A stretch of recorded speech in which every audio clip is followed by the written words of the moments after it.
There's a storm brewing in America's political and economic landscape, one that seems to intensify every time a headline flashes about tariffs, stalled budgets, or sudden stock market plunges. Fox News continues championing Donald Trump's narrative, yet the evidence piling up around his controversial decisions paints a very different picture for millions of Americans. The economy wrestles with the aftershocks of trade wars, where tariffs on foreign goods have raised prices for consumers and pushed some local industries to the brink. Critics argue that these tariffs escalated tensions with major partners like China and Canada, creating instability that overshadowed any potential short-term gains. One need only look at the daily reports from Wall Street to sense the unease, as sharp fluctuations undermine confidence in long-term growth. The Dow Jones, often seen as the heart rate monitor of the American economy, has experienced significant drops linked to the unpredictability surrounding these trade disputes. While some news outlets blame global factors, many point to policy decisions made during Trump's presidency that continue to reverberate through today's markets. Even Fox News, long aligned with Trump, struggles to dismiss the data that reveals growing consumer costs and delicate international relationships. Behind these numbers lie the real stories of small businesses forced to close because steel or aluminum suddenly became too expensive to import.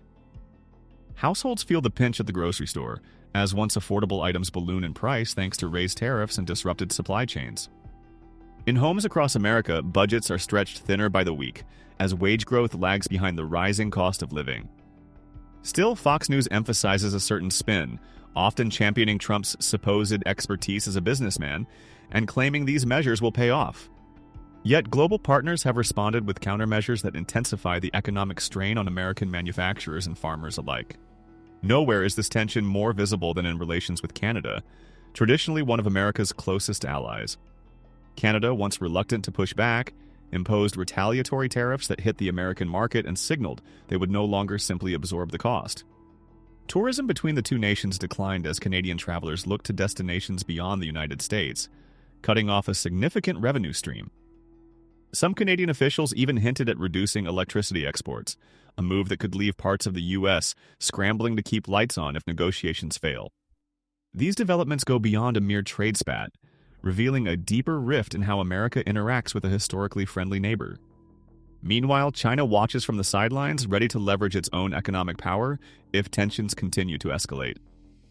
The result is a complex web of trade wars and diplomatic disputes that make everyday Americans anxious about their jobs, mortgages, and future savings.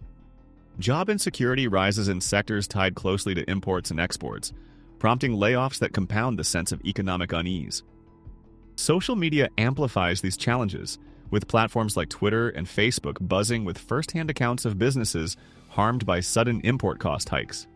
Many analysts note that the current administration inherited a precarious economic environment, largely shaped by previous tariff policies. As 401k accounts dip in value, consumers question whether the robust economy once touted was little more than a house of cards waiting to topple. While the global pandemic certainly impacted economic stability, critics argue that certain strategic decisions worsened the fallout rather than mitigated it. In recent times, voices within Trump's own circle have acknowledged that some tariff moves and trade standoffs contributed to manufacturing slowdowns. Harsh rhetoric aimed at allies like Canada only heightened diplomatic tensions, stirring public disapproval on both sides of the border. Protest movements in Canada gained traction, with organized boycotts of American goods symbolizing a turning point in cross-border relations. Canadian shoppers deliberately avoided U.S. brands, affecting beverage, automotive, and technology sectors in noticeable ways. Ontario's leadership spoke openly about resisting pressure from Washington, framing Trump's tariffs as an unnecessary strain on joint prosperity. Within the United States, bipartisan frustration mounted over the economic blowback that left farmers with rotting crops and industries struggling to stay afloat. As news of potential annexation or extreme diplomatic proposals surfaced, Canadians only dug in further, determined not to be treated as subordinates. Fox News in turn found inventive ways to downplay these developments, favoring narratives that present Canada as backing down. Yet trade data told a different story. A surge in Canadian alliances with European and Asian markets meant lost opportunities for American businesses. The conversation shifted from whether these policies harmed the economy to how severely they would undermine long-established North American supply chains. Amid all this, a stark reality emerged. The cost of living kept climbing, driven by unpredictable tariffs, fuel hikes, and constrained supplies. It is no wonder that even staunch Trump supporters began to question whether the promised economic revival was slipping away. Some financial experts warned that the pattern resembled the early stages of stagflation, where rising prices meet stagnant economic growth. In small towns reliant on cross-border commerce, shops closed, factories slowed production, and a looming sense of dread replaced once optimistic forecasts. Economic analysts pointed to the correlation between tariff announcements and sudden dips in major market indices, underscoring the instability these policies induced. Still, in televised segments, Fox News pundits repeated the mantra that tariffs do not cause inflation, contrary to most economists' findings. Such denial only deepened the divide between those grappling with harsh financial realities and those pushing a more optimistic perspective. Observers suggested that this unwavering support was more about politics than economic truth, as aligning with Trump remained a core pillar for Fox's audience retention. However, platforms like YouTube and Twitter continued exposing first-hand accounts and reports, eroding the effectiveness of one-sided narratives.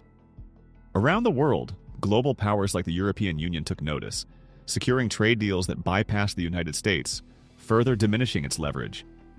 At home, Americans began feeling the weight of ballooning grocery bills, spiking gasoline prices, and uncertainty about whether tomorrow would bring a pink slip.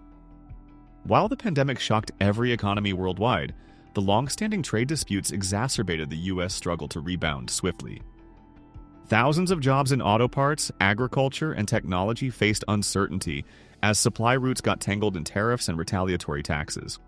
Even the housing market felt the strain, with higher material costs translating into pricier construction and, ultimately, more expensive homes.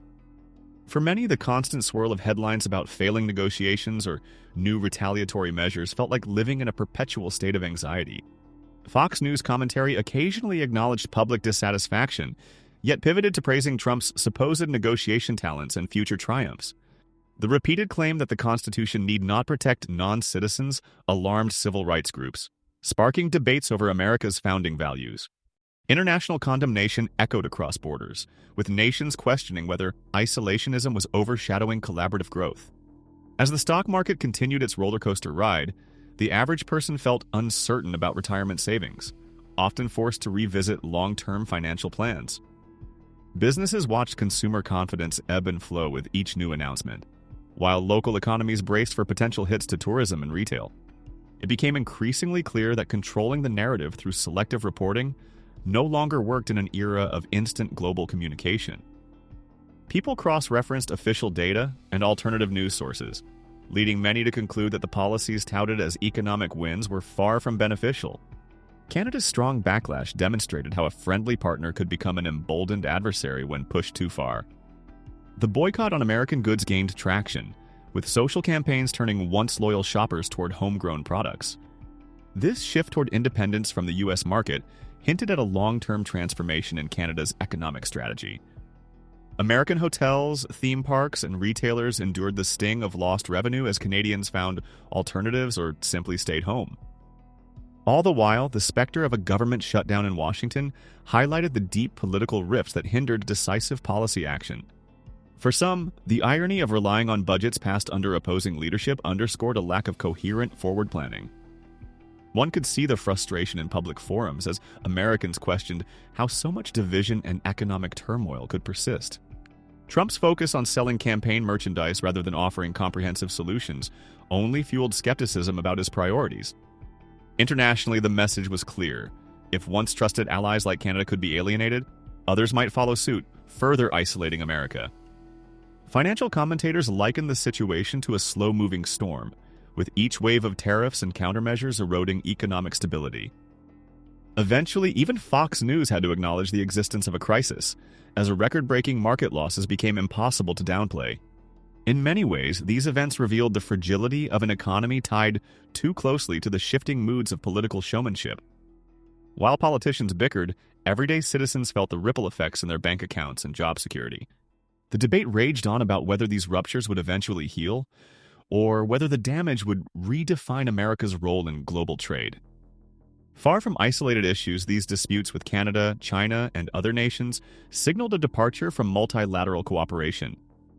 Still, through digital platforms, more citizens became informed, sharing diverse perspectives that challenged the dominion of any single news outlet. With each new development, the divide between official messaging and grassroots experiences widened, casting doubt on the sustainability of such policies. In the end, the question remains whether America can mend these fractured alliances and restore economic confidence in a rapidly changing world. Trump's legacy of tariffs and trade wars is deeply woven into the current economic fabric, leaving long shadows that new policies must confront. Perhaps this era underscores the importance of scrutinizing public figures, questioning media narratives, and demanding transparency in global affairs. Even as some cling to selective interpretations, the real numbers keep telling a story of strain, resilience, and the determination of average citizens to adapt. The future hinges on whether leaders will acknowledge past missteps and steer policy toward genuine cooperation instead of conflict-laden strategies. Despite the challenges, a collective awareness has emerged, fueled by instant access to information and an insistent demand for accountability. Maybe this push for honesty will shape how Americans view their leaders and how allies across the globe decide to engage with the United States. What unfolds next could redefine the global order, testing whether lessons from this turmoil can forge a path toward more stable economic relationships. Until then, the signs of strain are everywhere, from empty storefronts to the cautious language of foreign diplomats keen to protect their own interests. Fox News might continue celebrating Trump's rhetoric, but the cracks in the foundation speak louder, reminding us that reality cannot be spun forever. In these uncertain times, one thing is clear: economic policies have consequences that no amount of media praise can fully conceal.